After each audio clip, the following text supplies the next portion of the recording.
कहा कि बिलासपुर में आपने कुछ नहीं दिया है, चंबा को भी दे दिया, हमीरपुर को भी मेडिकल कॉलेज दिया, सिरमौर को भी दे दिया, शिमला में, सोलन में, सब जगह ऑलरेडी है, हम और मंडी में भी है। इसलिए वीरभद्र सिंह जी हमारी बात मानी और डॉक्टर ठाकुर कौल सिंह जो है मंडी की बात करते थे और बाली जो है वो कांगड़ा की बात करते थे। प्रेम कुमार धूमर और उनके लगते जिगर ये जो अनुराग ठाकुर है वो हमीरपुर को ले जाना चाहते थे। ये मैं कहूँगा वीरभद्र सिंह का सपना है जो पूरा हुआ है, उनकी बदौलत हमारे को ये एम्स जो है बिलासपुर को मिला है। सरकार कर्जा ले रही है, सरकार खर्चा चलाने के लिए डबल इंजन की सरकार फिर हुई है और उसका उदाहरण है प्रधानमंत्री यहाँ पे आए तो और बोझ हिमाचल प्रदेश को पड़ा। ये जो रैली करी है उसके ऊपर कितना खर्चा हुआ, HRTC की बसों का कितना नुकसान हिमाचल प्रदेश को हुआ, या तो इलेक्शन कमीशन को नजर नहीं आ रहा है, इलेक्ट्रॉनिक मीडिया भी बोल रहा है, प्रिंट मीडिया भी बोल रहा है और हर जगह लोग ये बोल रहे हैं कि सरकारी खर्चे के ऊपर ये रैलियां हो रही है, उसको भी छोड़ लीजिए। बाकी जो बची है जगह ये बता दो मेरे को, एक कुर्सी जो है वो के आले दौड़े कितनी जगह लगती है, उसको अगर आप अगर मल्टीप्लाई करेंगे तो ये जो जगह है ये तो बोलने के लिए तो जो मर्जी पहले बोलते हैं 2 लाख की अब वो होगी हमारी यहाँ पे जो सारे लोग आएंगे, लेकिन अभी जो है मैं ही नहीं बोल रहा हूँ, जो मीडिया के लोग हैं या तो जो बाकी दूसरे लोग हैं जिनको मालूम है, जगह से आप मल्टीप्लाई कर दीजिए तो ये 20 और 25 हजार से ज्यादा लोग वहां पे आ ही नहीं सकते। अगर बीजेपी के बोलते हैं कि हमने 2 लाख आदमी इकट्ठे करने हैं तो वो उनके कहने में और रैली जो हुई है उसमें फर्क है, पर मैं उस विवाद में नहीं जाना चाहता। मैं ये कहना चाहता हूँ कि जो रैली यहाँ पे हुई, प्रधानमंत्री जी दूसरी बार एम्स के बहाने यहाँ पे आए थे। पिछले चुनाव से पहले भी 1-1.5 महीना पहले आए थे और कहा था कि मैंने ये फाउंडेशन स्टोन रख दिया, वहीं पे रखा था जहाँ पे ये रैली हुई। इनको आदत है उसी जगह पे जो है ना दूसरी बार रैली कर रहे हैं। कहीं पे आपने नेशनल फ्लैग देखा, आपने प्रधानमंत्री जी आए थे, कोई नेशनल फ्लैग था कहीं पे? सारे के सारे जो है भारतीय जनता पार्टी की रैली थी। चुनाव के लिए सरकारी तंत्र का दुरुपयोग हुआ है। 2-2.5 हजार गाड़ियां जो है वो हिमाचल प्रदेश के बाकी जिलों से बुलाई गई, लेकिन वहां पे मैं कहना चाहूंगा एक तो रेगुलर सर्विसें बंद हुई, दूसरी यहाँ पे इस रैली के लिए जो है वो कोशिश तो की गई, लेकिन यहाँ पे अगर आगे मान लो प्रधानमंत्री ने ये बोलना है कि भजिया महाराज की भी जय, नैना देवी माता की भी जय, तो वो दिल्ली से भी हो सकता था। तो ये करोड़ों रुपए खर्च करने के पब्लिसिटी के माध्यम से मैं कहूँगा ये जो पब्लिसिटी हुई है पब्लिक रिलेशन डिपार्टमेंट के थ्रू, कुछ नहीं तो 2-2.5 करोड़ रुपए जो है पूरे हिमाचल प्रदेश में इसी के ऊपर लगाया गया।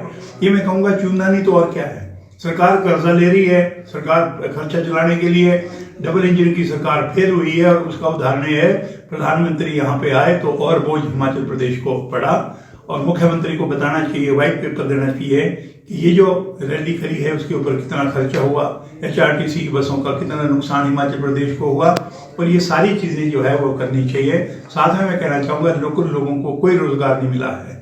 लोकल लोग जो है वो यहाँ पे सड़कों पे घूम रहे हैं। इंटरव्यू जो है 2 कंपनियां हैं जिनको काम दे रखा है, वो भी मैं कहूँगा स्टाफ नर्स से लेके पैरामिलिट्री पैरा जो हमारे जो स्टाफ के जो लोग हैं मेडिकल स्टाफ के, उनके जितने भी है मैं कहूँगा कि चौकीदार से लेके यहाँ पे जो जितने भी हमने जो कर्मचारी रखने हैं या जो रख लिए गए हैं, सीटों पे भर्ती हुए हैं। इंटरव्यू चंडीगढ़ में हो रही है, इंटरव्यू दिल्ली में हो रही है, हिमाचल प्रदेश के और लोकल लोगों को जो हमारे यहाँ की पंचायतें हैं इनको इसका कोई फायदा नहीं हुआ है। और मैं कहूँगा 18 ऑपरेशन थिएटर जो है वो टोटल बनने हैं। उसमें आज की तारीख में क्या हुआ, दो ऑपरेशन थिएटर बने हैं, आज 16 जो है वो अभी कंप्लीट नहीं है, बने नहीं है। तो आप लगा लीजिए पेशेंट फिर दोबारा शिमले को रेफर हो रहे हैं। तो इसलिए मैं कहना चाहूँगा कि आज जो यहाँ पे हो रहा है वो जो मुख्यमंत्री ने अपनी स्टेटमेंट दे दी कि PGI का काम तो आज तक चला हुआ है। अरे इतने सालों से जब नया डिसिप्लिन आना है तो उसके लिए काम जो है वो करते हैं, लेकिन पूरा तो करना है। यहाँ पे आपने 750 बेड का हॉस्पिटल बनाना है, यहाँ पे 100 बेड का हॉस्पिटल बना है। आज किस ढंग से जो है वो उद्घाटन हो गया, वो है केवल मात्र चुनाव के लिए यहाँ पे लोगों को मूर्ख बनाना, और प्रधानमंत्री जाके चले गए। और अगर मान लो इस प्रकार से आके पैसा खर्च करना है, सरकारी खजाने पे डाका डालना है, तो मैं कहूँगा आज की तारीख में ये डाका जो है वो बिलासपुर से शुरू हुआ है। और भारत के प्रधानमंत्री ने, हिमाचल प्रदेश के मुख्यमंत्री ने सरकारी खजाने के ऊपर ये लूटपाट करी है। लूट यहाँ पे ना होता अगर वीरभद्र सिंह हमारे मुख्यमंत्री न होते, क्योंकि मेरा चुनाव क्षेत्र था, मैं चुनाव हार गया था, मैं प्लानिंग का और 20 सूत्रीय कार्यक्रम का चेयरमैन था। मैं लोगों को लेके वहां पे गया, मैंने कहा कि बिलासपुर में आपने कुछ नहीं दिया है, चंबा को भी दे दिया, हमीरपुर को भी मेडिकल कॉलेज दिया, सिरमौर को भी दे दिया, शिमला में, सोलन में, सब जगह ऑलरेडी है, हम और मंडी में भी है। इसलिए वीरभद्र सिंह जी हमारी बात मानी और डॉक्टर ठाकुर कौल सिंह जो है मंडी की बात करते थे और बाली जो है वो कांगड़ा की बात करते थे। प्रेम कुमार धूमर और उनके लगते जिगर ये जो अनुराग ठाकुर है, अखबारें उठाओ, इलेक्ट्रॉनिक मीडिया की स्टेटमेंट उठाओ, वो हमीरपुर को ले जाने चाहते थे।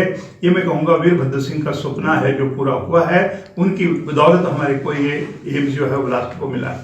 यह सरकारी खर्चे पे हो रही है, या तो इलेक्शन कमीशन को नजर नहीं आ रहा है या उनको सुनाई नहीं दे रहा है, इलेक्ट्रॉनिक मीडिया भी बोल रहा है, प्रिंट मीडिया भी बोल रहा है और हर जगह लोग ये बोल रहे हैं कि सरकारी खर्चे के ऊपर ये रैलियां हो रही है। और इलेक्शन कोड तब लगेगा जब प्रधानमंत्री की और मुख्यमंत्री की जो प्रपोज रैलीज हैं वो खत्म हो जाएगी, उसके बाद कोड लगेगा। मैं कहूंगा सरासर इसमें चीफ इलेक्शन कमीशन को तुरंत एक्शन लेना चाहिए कि ये सरकारी खर्चे पे किस प्रकार से चुनाव को प्रभावित करने के लिए कदम उठाए जा रहे हैं। मॉनसून के सुहाने मौसम में हिमाचल की पसंदीदा मारुति कारों पर आकर्षक ऑफर। चुनिए नई ब्रीजा, डिजायर, स्विफ्ट, ऑल्टो या फिर वैगनआर। गोयल मोटर्स के जिला शिमला, सोलन, सिरमौर और किन्नौर के हर कोने में सेल्स और सर्विस का विशाल नेटवर्क। आपके घर द्वार पर सुविधाएं। मारुति सुजुकी की गाड़ियों की बुकिंग के लिए संपर्क करें 9317000172 पर।